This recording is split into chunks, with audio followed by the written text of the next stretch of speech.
Γεια σας, χαίρομαι πάλι που σας βλέπω σε αυτό το βίντεό μου. Θέλω να σας καλωσορίσω. Είναι το βίντεό μου με μια πηξίδα, πώς να μάθετε να πηγαίνετε στο βουνό και στη θάλασσα, άμα χαθείτε με μια βάρκα. Για την επιβίωση πιο πολύ όμως.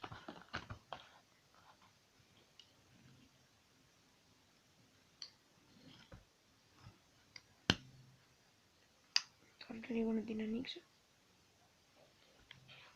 Όπως τη βλέπετε εδώ.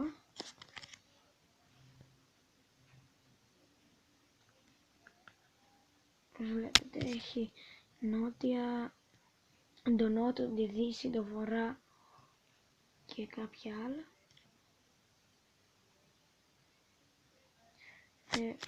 Από εδώ πέρα, αυτό εδώ πέρα το γυαλί, άμα θέλετε, καθίστε λίγο να κατεβάσετε το χρυσό. Μπορείτε να το κατεβάσετε και να δείτε με εκείνη τη χορδή εκεί πέρα, να δείτε τα μίλια. Είναι πολύ για αυτούς που έχουν, κάποιοι άνθρωποι έχουν βάρκες, χρησιμοποιείται πολύ. Όμως και για την επιβίωση, για άμα χαθεί στο βουνό. Να, αυτή η χορδή εννοώ εδώ πέρα. Είναι πάρα πολύ καλή. Και είναι και γυρική, άμα χρειαστεί να χρησιμοποιήσει κάτι που θες να δεις να κάνει, μπορείς να τη βγάλεις. Και μετά άμα γίνεται μπορείς να την ξαναβάλεις, άμα θέλεις. Γεια σας, θα τα ξαναπούμε. Καλές επιβιώσεις